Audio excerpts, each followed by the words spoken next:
Welcome to Native America Calling. I'm Sean Spruce. Dan David is known as the father of APTN News. He is a founding figure for the Canadian television network, giving voice to Indigenous journalists covering Indigenous issues. He is credited with launching dozens of Indigenous journalists' careers in an otherwise unwelcoming industry, and in the process, shaping the narrative of Indigenous issues for an entire country. He went on to help form post-apartheid coverage from a national broadcaster in South Africa. David walked on this month. We'll hear about his many accomplishments right after the news.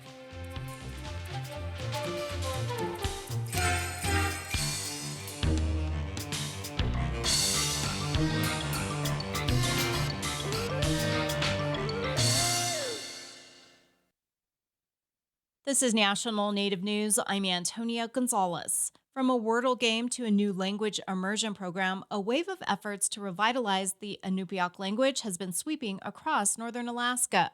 Last month, an artist received an award to create a native language workbook for kids. Ayolna Naiden with the Alaska Desk has more. Elena Bankston has loved making art since she was a child. Now that she has a child of her own, she wants to use her art to help him learn the Inupiaq language. Bankston is an Utkaagvik artist who recently received the Rasmussen Award to create a workbook that will do just that. She will spend a year designing and illustrating a primer for children that teaches the Inupiaq alphabet and numbers. Bankston says her 4-year-old son, Kahaleyauk, was her inspiration for the project. It all kind of started with creating for him and being able to use those resources. Bankston says she is still on her own language learning journey. She practices speaking with elders and uses dictionaries and the Rosetta Stone app. But Bankston says children learn differently than adults, and she wanted to create educational materials that cater to the youngest learners. You start kindergarten, you have the whole workbook, you're learning the alphabet, the numbers, the colors, and we have all that in English, but I'm like, what if we had that in Inupiaq? Bankston says some resources for learning Inupiaq are available through the North Slowboro School District, but she says regular parents might not have access to them. It's really born out of necessity. I'm sure there are resources out there, but they're not something you could just go pick up at the store or buy online. Bankston's project is just one example of the language revitalization efforts in the region. 2 years ago, the school district restarted its Inupiaq immersion program. And a few years before that, Alaska Native linguists created a digital Inupiaq dictionary. And when the popular puzzle game Wordle took off across the country, local linguists and enthusiasts created an Inupiaq version. We've been making big strides recently. You know, with the history of it, it's definitely a dying language, but I think it's important we keep it alive. Bankston says everyone can do their part to preserve the language, and the workbook is just one step for her. In Anchorage, I am Ayolna Naiden. A former Navajo Nation poet laureate has been named by Arizona Governor Katie Hobbs as the state's second ever state poet. KJZZ's Gabriel Pietrazio has more. Laura Tohe has dedicated her life to Indigenous literature, but doesn't want that identity to dominate her tenure. I don't want people to think that, I'm just, again, shifting from Navajo Nation to Arizona as a Navajo poet. And part of her pledge is to help bring poetry to rural communities. While most living on the Navajo Nation have no choice but to haul essentials like water, coal, and wood from far away, for Tohe growing up, it was books. I did. Born in Fort Defiance, Arizona, Tohe remembers taking long road trips with her mother to the closest library across state lines in New Mexico. We did make it to Gallup, and I got a library card. She wanted to make sure I had access. For National Native News, I'm Gabriel Pietrazio. The U.S. Senate Committee on Indian Affairs is holding a hearing Wednesday in Washington, D.C., focusing on Native children. The hearing will examine the draft Native Children's Commission Implementation Act, which focuses on improving justice and safety outcomes for Native children. It includes tribal federal coordination on public safety, juvenile justice, and victim services. The hearing will be streamed on the committee's website. I'm Antonia Gonzalez.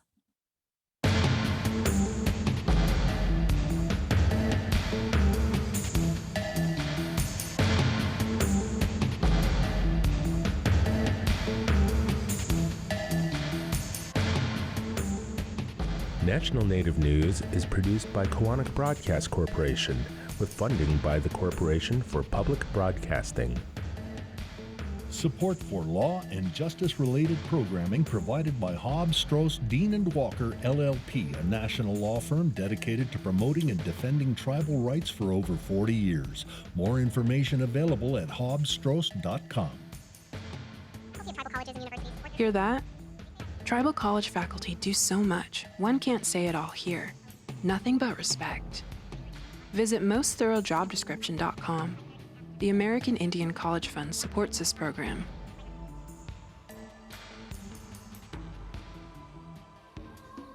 Native Voice One, the Native American Radio Network.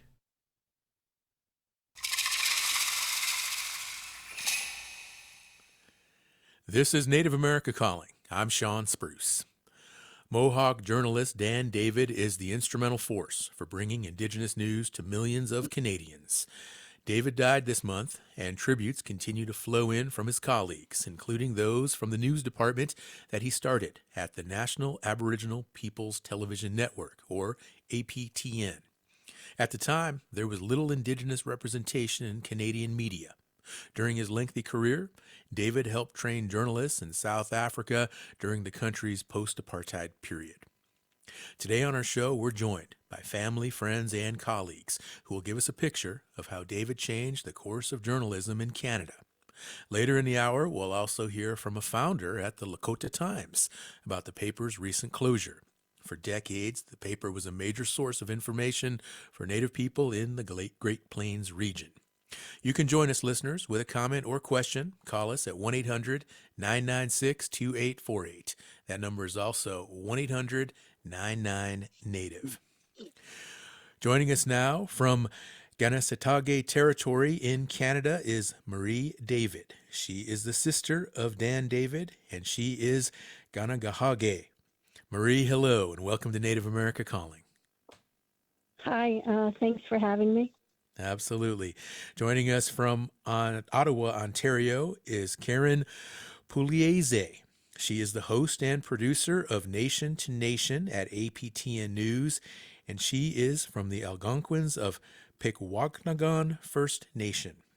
Karen, hello. You've been on the show before. Welcome back. Thank you for having me back.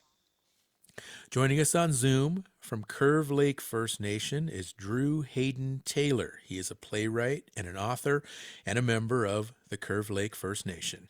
Drew, you've also been on the show. Welcome back. Thank you. It's a delight to be here. Thank you so much. And joining us from Winnipeg, Manitoba, we have Bruce Spence. He is a producer at APTN News and a member of the Apasquayak Cree Nation. Bruce, hello. Welcome to Native America Calling. Yeah, great to hear from you. Great to be here.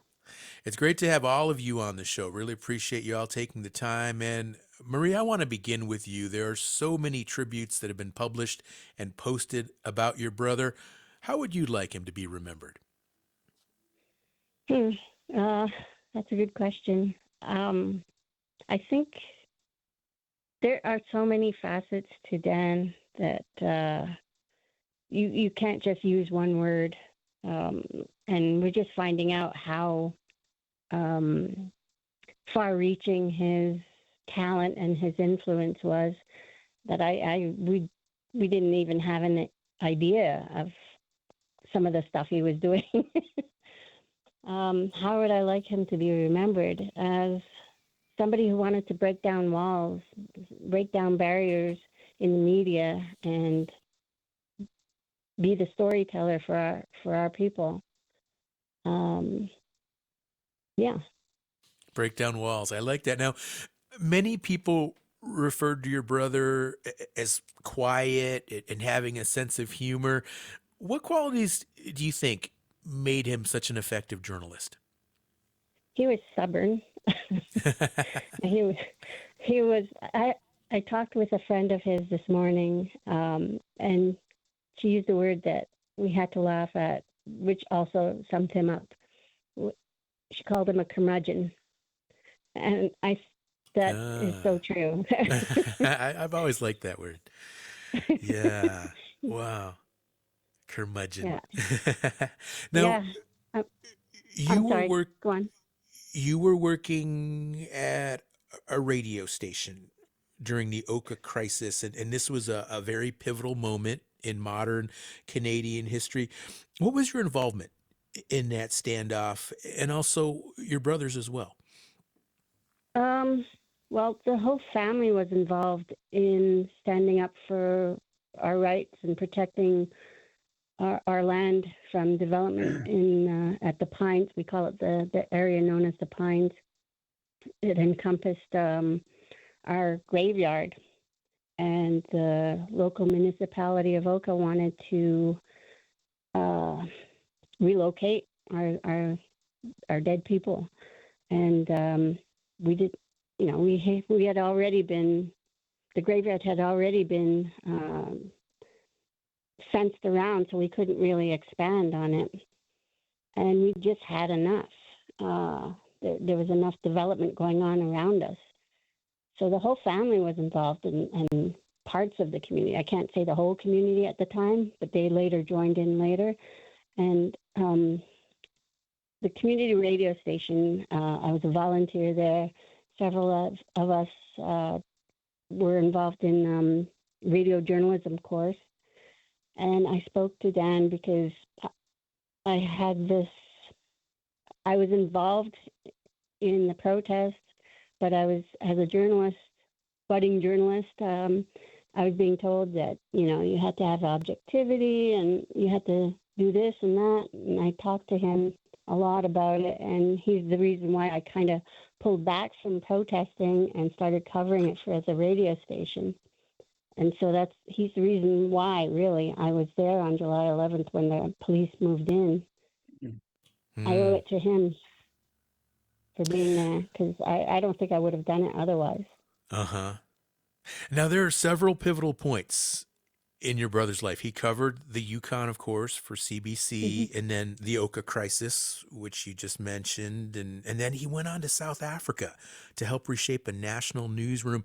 What did he tell you about his time in South Africa and the work he did there? He had his eyes opened. He didn't cover the Oka crisis. He wasn't permitted to. They thought he was too involved, even though it was his family that was involved in it. So he didn't cover it.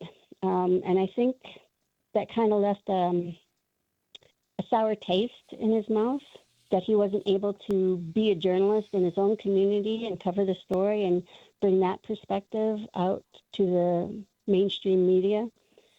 So when this opportunity to go to South Africa came up, I think initially he didn't want to do it.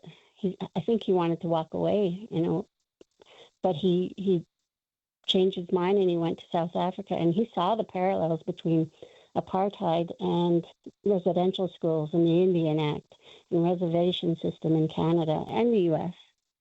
And I think it just revived him. He felt so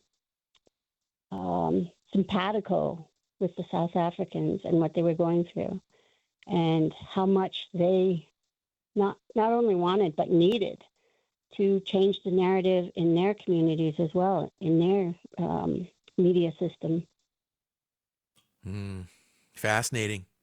Now, in addition to so many professional accomplishments, he spent most of his later life as an avid cyclist. Now, what got him into cycling, and what were some of his other pursuits outside of work? He got into cycling as a young boy. There were no public transit around here, so he was always either walking or cycling, and it's just something he enjoyed doing. And like a few years ago, our great nephew was diagnosed with leukemia. He survived. He's cancer free now, but I think that's one of the reasons why he started cycling to raise money for cancer research for kids. He turned that into he didn't raise money for himself for cancer research. He did it for the kids. Mm-hmm. So that's something. And his other passions were, he enjoyed gardening. He was a great cook. One of our nieces called him Pasquale all the time because I'm not sure why Pasquale, but he enjoyed baking bread and he was a wonderful cook. And he had many interests. Some of them I'm not even sure I know about. Uh-huh. Tell me a story, just something you remember, a conversation, maybe an anecdote, just from time you spent with him. Oh, geez, I'm putting me on the spot. It's a little hard to remember him right now because it's so new, and I get really emotional and teared up about it.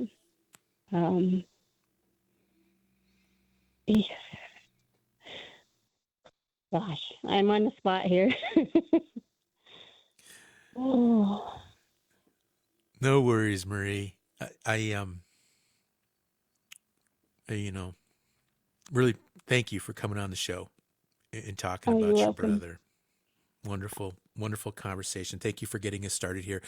We have other guests on the show as well who are going to share their memories and talk about the life and legacy of Dan David.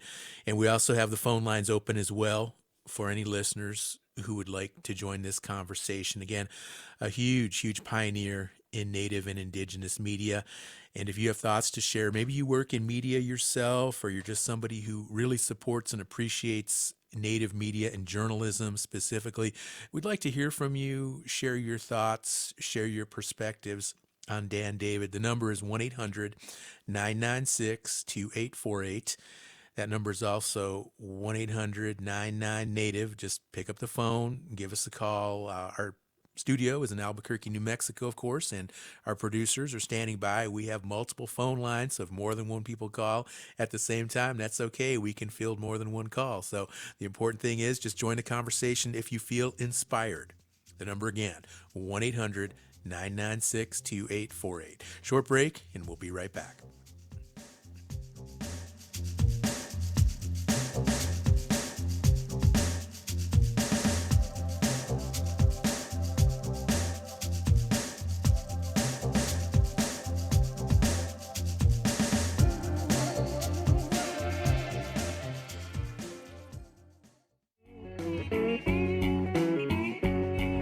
The federal government's new dietary guidelines turn the established food pyramid upside down. What does that mean for populations that have health outcomes different than the rest of the country? And tribes in the Pacific Northwest are starting new research on the growing problem of seals eating into already threatened salmon runs. That's on the next episode of The Menu on Native America Calling. Repatriation is the return of ancestors and stolen culture. The Association on American Indian Affairs is hosting the 11th annual Repatriation Conference, Feeding the Fire, Advancing the Movement, in February 2026. This fully virtual conference will offer small group interactive workshops, strategies, networking, and more to advance domestic and international repatriation. More at indian-affairs.org. The association supports this show.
Thank you for listening to Native America Calling.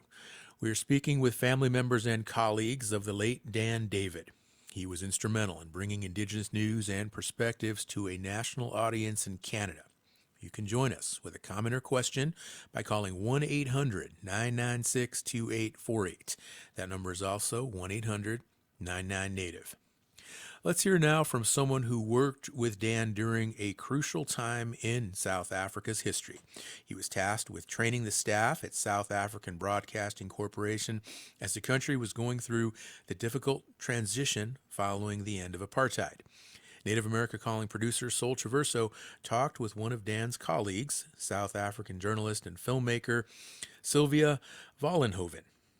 To understand the impact that Dan had, especially in that time of great transition in South Africa, you have to understand what the media was like at the time. It was a place where the South African Broadcasting Corporation was not a public broadcaster. It was a propaganda machine for apartheid.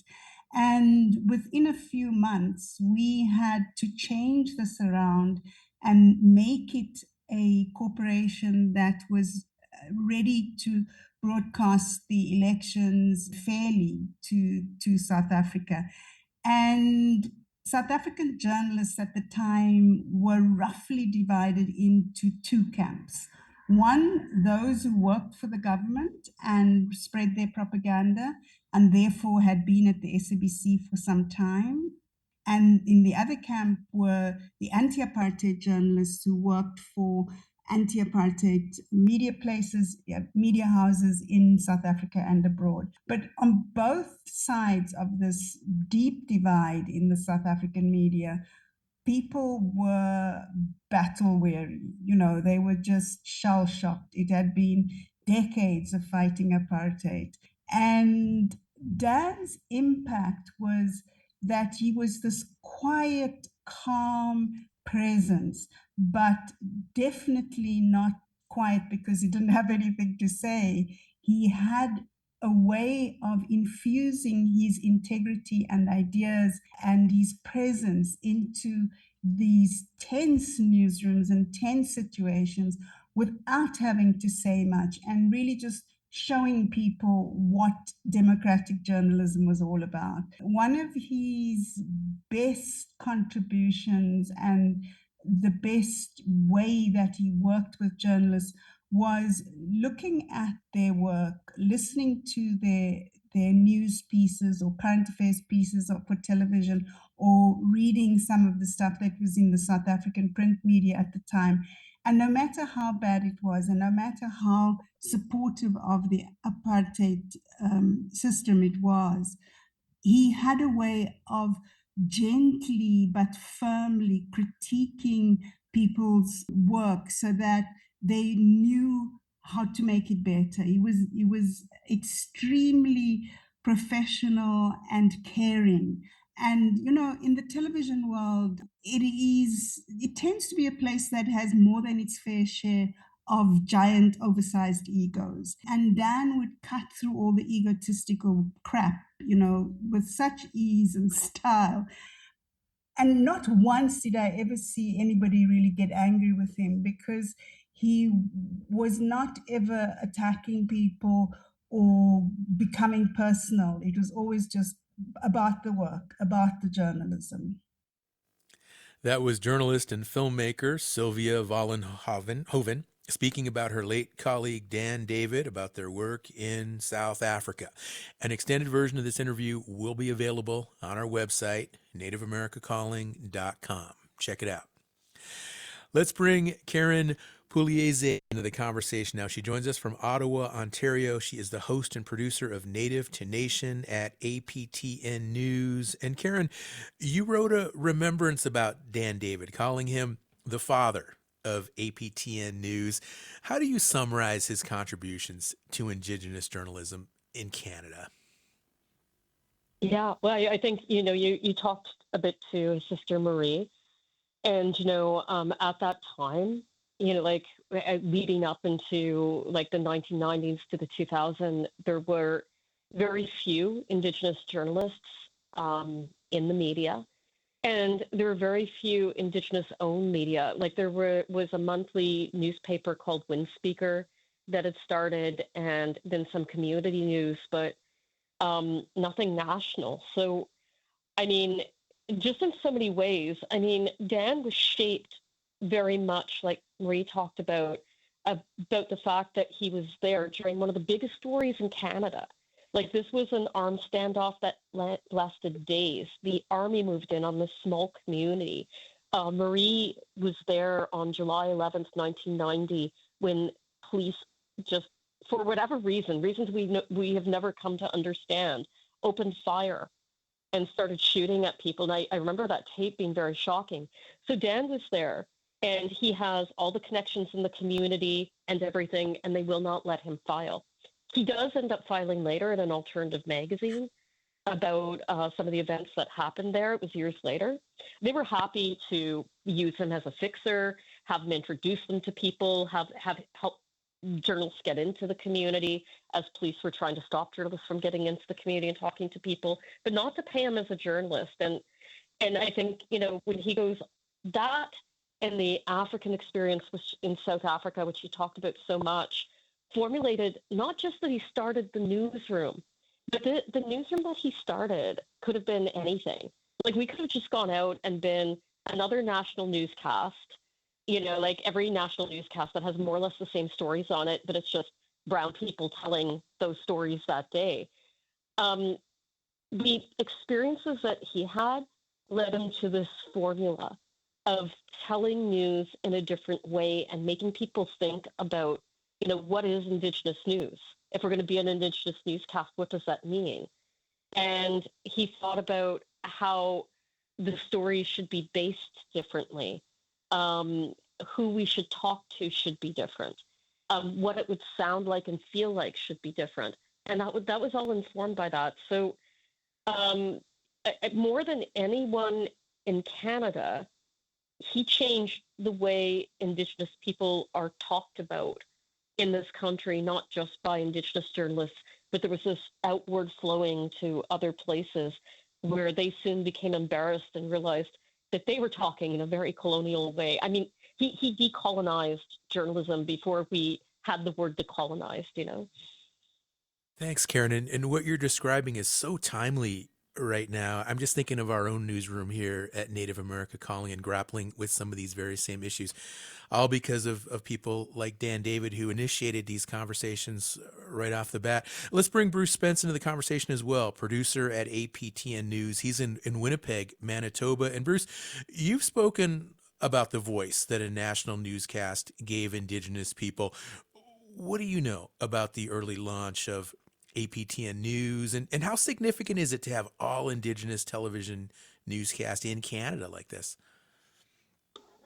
Yeah, first I'd like to express my condolences to Marie.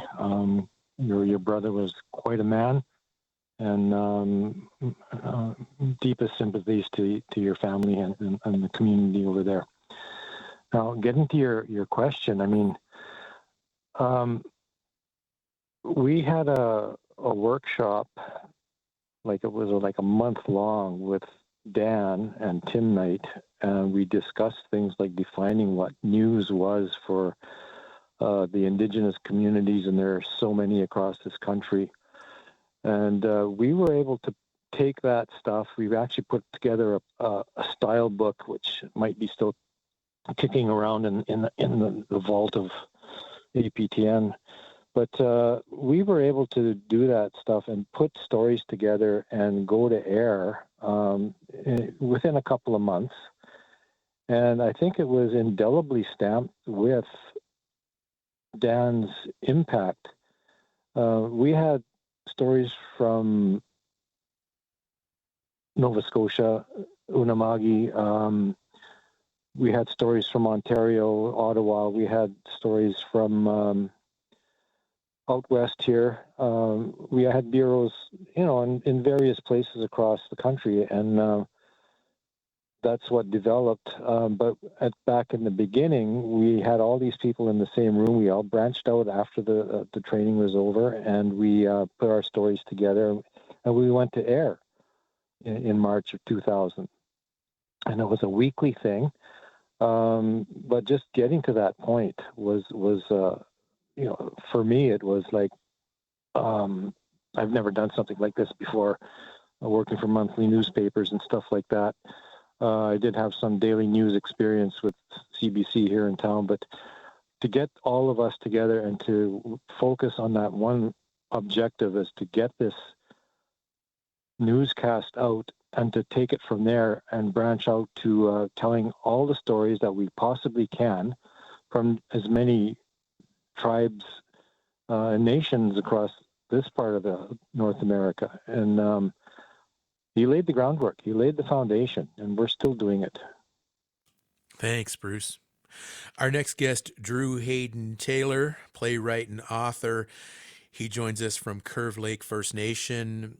And Drew, you and Dan David were friends, and in an article for ICT News, you described your conversations as inspiring and educational. How did you two become friends?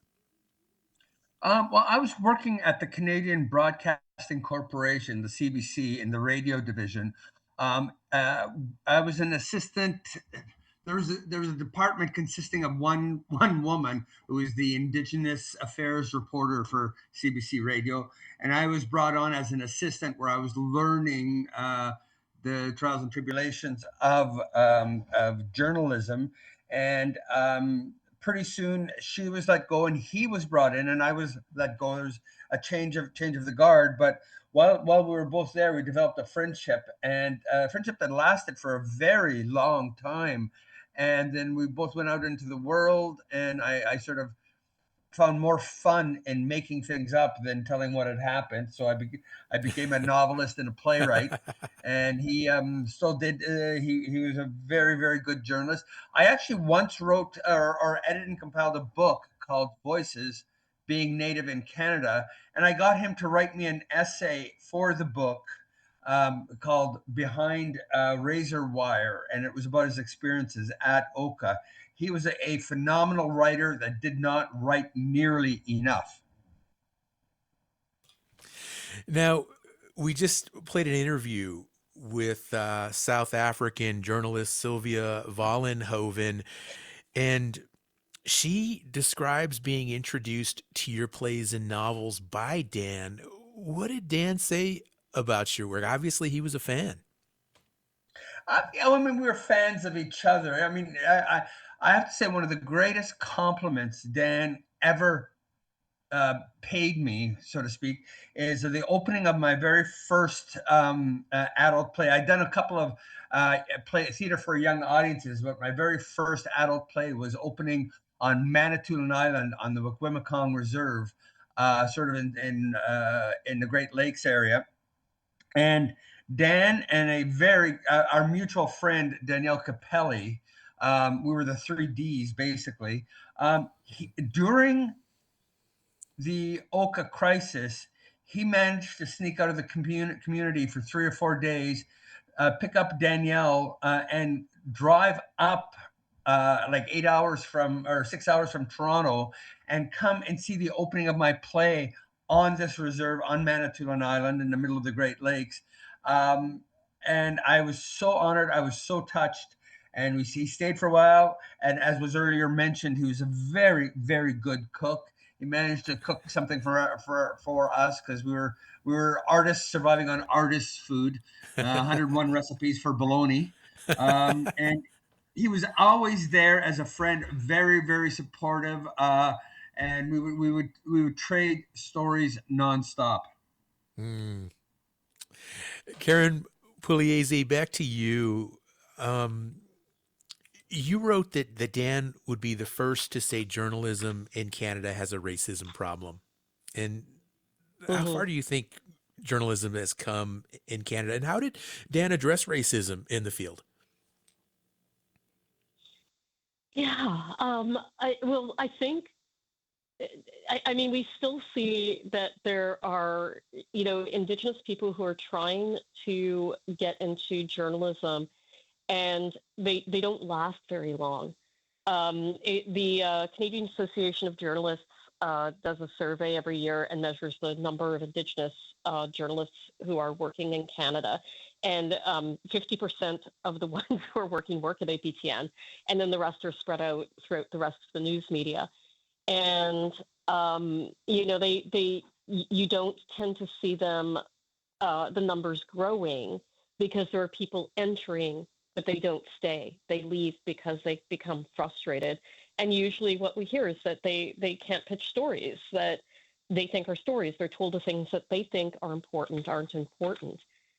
So with Dan, like one of the things, and it was great to hear Sylvia's voice, because he talked so much about Sylvia. I've never met her. She's such an icon to me because he was always talking about her.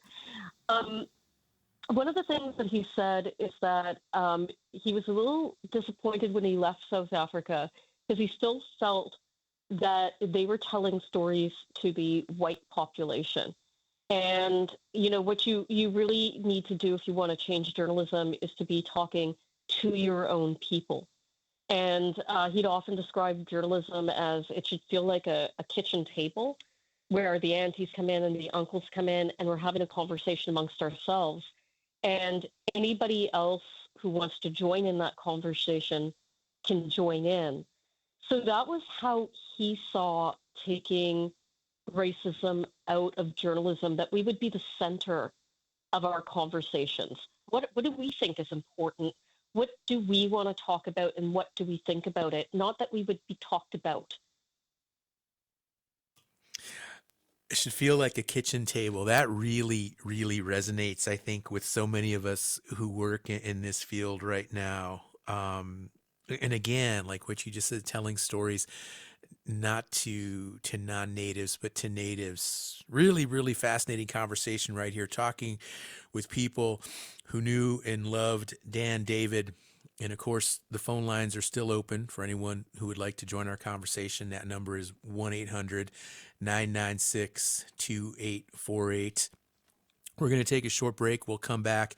We'll continue with this conversation a little bit, and then we're going to pivot also into a new topic with regard to the Lakota Times, which is closing after many, many years of being in circulation. So stay with us. We'll be right back. And if you would like to join us, if you're inspired right now, call us, 1-800-996-2848.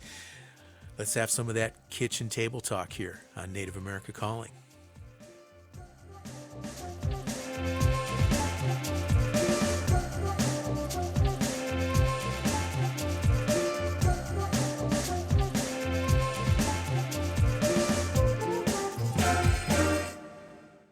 Tribal Development Partners, helping tribes build toward their goals through 105L leasing and essential facility development, empowering sovereignty, strengthening community. More at tribaldevpartners.com, proud supporters of this show. Need help identifying community priorities?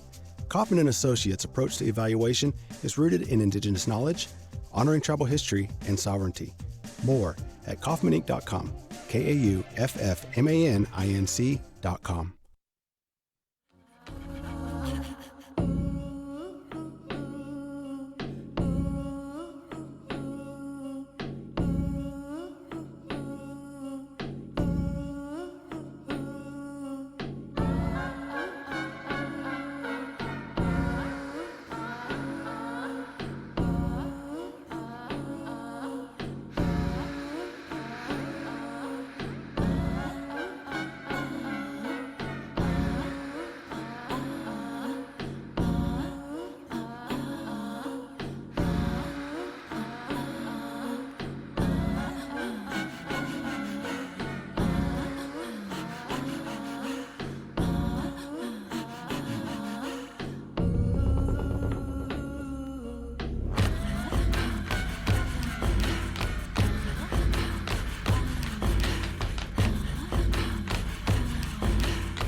You're listening to Native America Calling. We're wrapping up our discussion about Dan David, and we'll be talking about the Lakota Times newspaper that is closing after decades of circulation. Keep this conversation going by leaving a comment on our website or social media pages. And let's take a caller. We have Laureen, who is listening online in Montreal, Canada, near Mohawk territory. Hello, Laureen. You're on the air. Hi. Yes, my name is Laureen Tadera, and I'm a retired journalist for the CBC who met Dan during the Oka crisis that you talked about a little earlier. As it is, I'm actually driving at the moment through the region called Mirabel, which really is part of the unclaimed territory of the Mohawks of Ganasatake. So it's kind of relevant that we're speaking right now. And if I can say Ganasatake properly, it's thanks to Dan, who, when I was just starting out in working on stories in this territory, he was like, you have to stop saying Kanesatake. So he gave me, he did not speak Yanyangahege fluently like so few people do today, but he knew it. He knew how to pronounce many of the words of the language, and he gave me a lesson over the phone. He said, it is gone as a dog, eh? And you say that fast, gone as a dog, eh? And now you've got it. And I'll tell you, 38 years have passed since I first started writing about Mohawk issues in this community. And I still teach other journalists, this is how you say it. The reason I'm telling you this anecdote is, I just want to stress, it was so lovely hearing voices of people like Drew Hayden Taylor talking about Dan. And I want to say he did make the best pad thai out of Thailand of anyone I've ever met. But, how important he was not just to First Nations journalists in this country and to people in South Africa and Kenya and Azerbaijan and all the other places that he traveled to train journalists, but what he meant to people, to white journalists like me, who didn't know a lot about. I had come from Manitoba. I grew up in Winnipeg, and in my early days with the CBC in the 80s, I had covered the Aboriginal Justice Inquiry there. When I came here to Quebec in 1989, everybody was like, okay, we're going to assign you to the Mohawk beat. And as so many others have said, there were not Mohawk reporters in the CBC newsroom except for Dan in Toronto at that time. So it was so important to have people like Dan, explain some of the basics. Like, just because you have learned about one nation of the many, many in this country doesn't mean you understand what's going on in others. So he was a great teacher, and he expected a lot of all journalists, whether they be Indigenous journalists or maybe even more from those who were non-Indigenous and had a huge responsibility. So he was a friend. I loved him dearly. My huge condolences to the David family. I know Marie is probably listening. I just want to say he marked my life in so many ways. All right, Laureen, wonderful call. Thank you. Thank you so much for joining us. And before we talk about the Lakota Times, I would like to go back to Bruce Spence one more time. And Bruce, we heard earlier from Karen mentioned that about 50% of Native journalists actually work at APTN. And of course, you're one of those people. And you said in an episode of In Focus about Dan that you wouldn't be working at APTN 26 years later if it wasn't for Dan David. Can you talk more about your working relationship? Well, Dan and I were not close friends back in the old days in Ottawa. I was working for the Indian Affairs Department with their propaganda sheet, which actually wasn't too bad. And then we went on to Western Ontario, and he remembered me. Basically, my resume, which I was late filing because that's the way I am, ended up on near the top of a pile of resumes, and he saw it, and he recognized me, and he knew that I graduated from the program in journalism for Native people at Western University in London because he went through the same program. So he gave me an interview. And it worked out. Here I am. I would not be here today.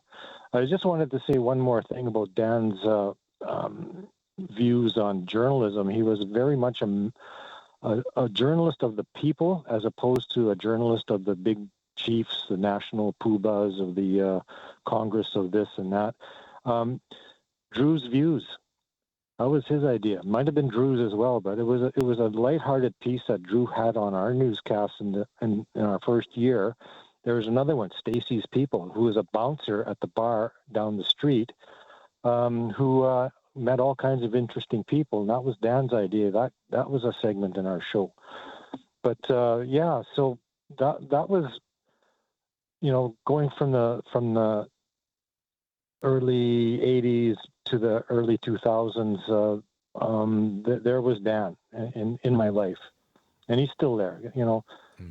50% of us are working for APTN, but I would put it out there that half of CBC's whatever they call their Indigenous unit went through here, worked here. So his reach is far. Never mind Azerbaijan and South Africa. His reach is far, and it's still out there. Right on. Thanks, Bruce.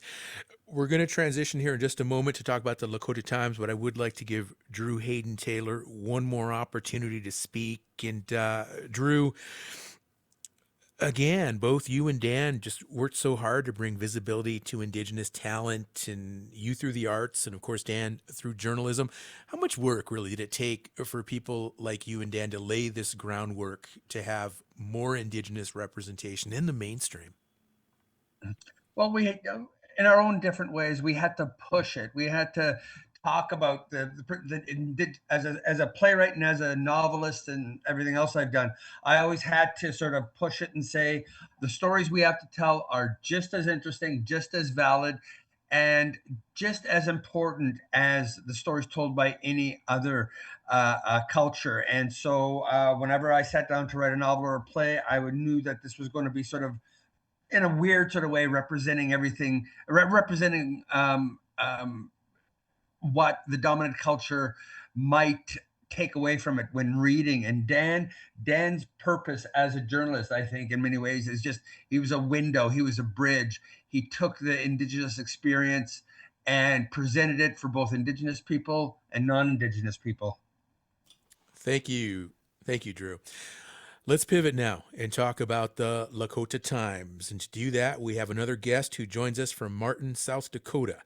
Amanda Takes Warbonnet Beauvais. She is the public education specialist for the Native Women's Society of the Great Plains and the former editor and publisher at the Lakota Country Times. Amanda, welcome back to Native America Calling. Hello. Hello. Thank you for having me today. Yes, for sure. Now, it's happened. The Lakota Times has halted publication. How vital was this news service for a region that has been historically neglected by mainstream media? Yes. Yes, it's been a very important piece of the way we get our news for quite a while.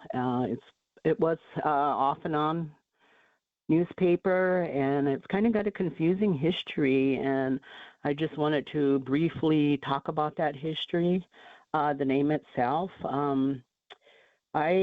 The Lakota Times and the founding people of Lakota Times were different ownerships throughout the year.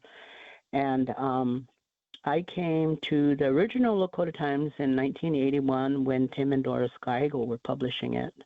And I worked there for 14 years. It moved from Martin to Rapid City and became more of a national paper. And eventually the name was changed to Indian Country Today. And it published more on a national basis. Then it was sold to the Oneida tribe, Indian Country Today, and then so we kind of lost an area of publishing then when that happened. And Geigel then started another newspaper called the Lakota Journal, because the Lakota Times went with Indian Country Today. And then it was in 2004 when the Lakota Journal actually moved to the east side of the state, so it was that time that we decided, that to help fill that void that we had to again revive a newspaper for our reservation. And so we started with the generous help of Bat and Patty Pooyer. They financially helped with the startup of the Lakota Times in 2004. And so that is when I became a part of the newspaper again, Lakota Times again, as I left it in, I think it was 1994, before it became Indian Country Today. So it's, as you can see, it kind of got confusing there, and it always gets confusing. A lot of people just think it's the Lakota Times. It's been the Lakota Times all this time, And so I was there for 5 years in the startup time, and then in 2009, I sold my shares to Connie Smith, who's been handling the Lakota Times for the past 15 years. And I'm really grateful to her. She has done a really great job with it. And it was just last week that she shuttered it, closed the doors to it. But during that whole time of the history of Lakota Times, there's been a lot of people that were involved in the startup of it, 1981, all the way up to now. So I was in 2004. It was really important to me to do that, to start that newspaper up, and it was just for health reasons I left it, and I'm not sure what reasons why Connie shuttered it for, and it has to do with health reasons and other reasons why. It does have a large social media presence, and it does have a large website presence. And so that kind of explains, some of the history of it. And it really originated off of Pine Ridge Reservation. And that's, for you guys to be doing this little segment to, honor it, plus talk about, what's going to happen next or whatever, I thought, oh, this is great for the Pine Ridge people to listen to. But today is tribal council meetings, so that's what people are listening today. Amanda, thanks for, so much history. I still remember the very first time I ever went to South Dakota was in 1986 and just hanging out with friends and seeing the paper. Everybody was reading it. Everybody would talk about it, and it was just always in every home. Now, what are the challenges, though, right now with running a newspaper, especially in today's media climate? Well, we have technology has advanced so much, and it's going to keep on advancing.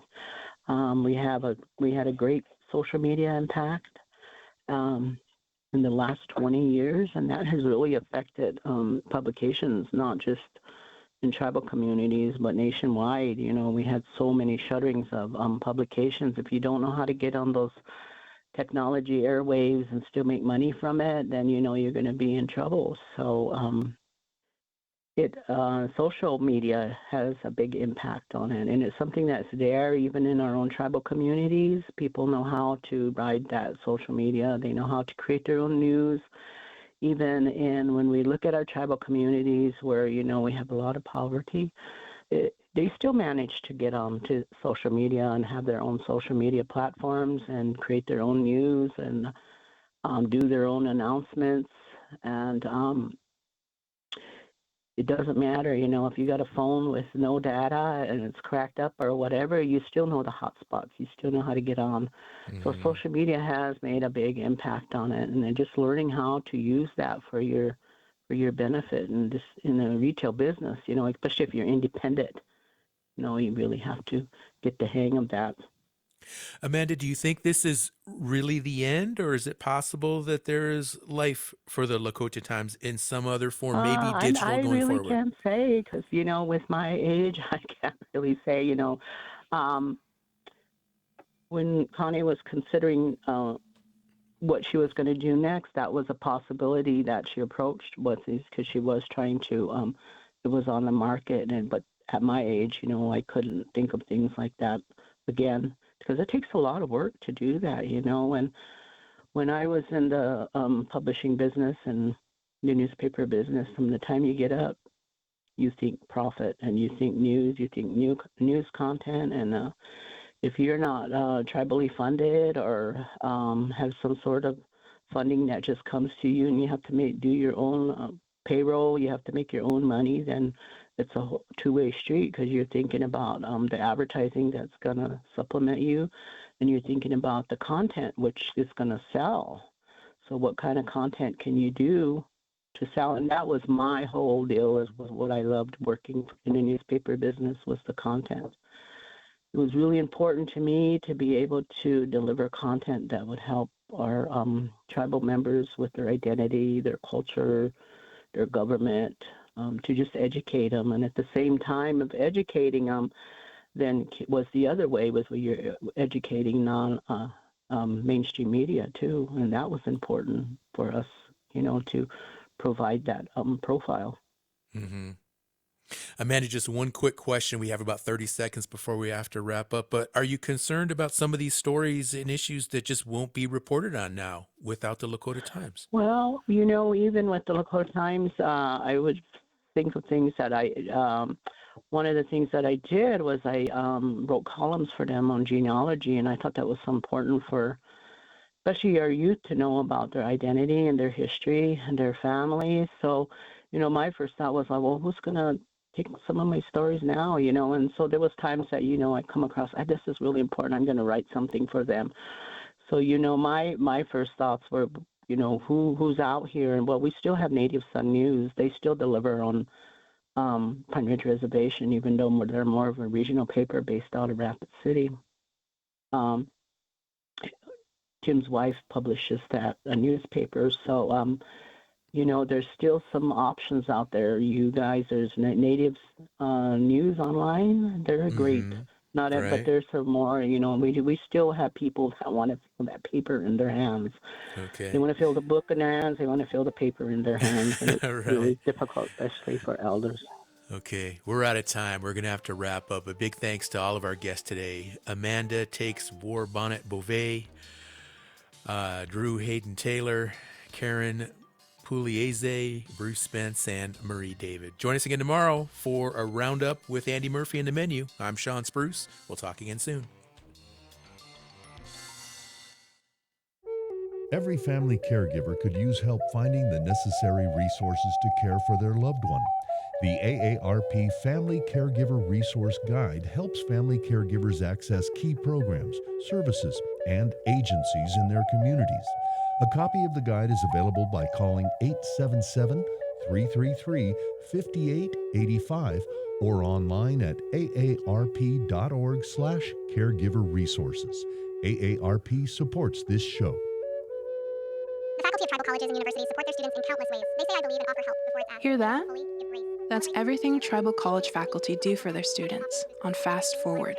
Because if one tried to say it in real time, they'd be here all day. They teach, guide, comfort, and connect. And for that, the community is grateful.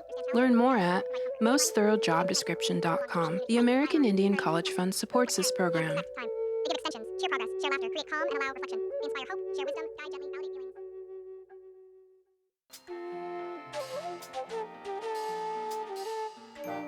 Native America Calling is produced in the Annenberg National Native Voice Studios in Albuquerque, New Mexico by Koahnic Broadcast Corporation, a Native nonprofit media organization.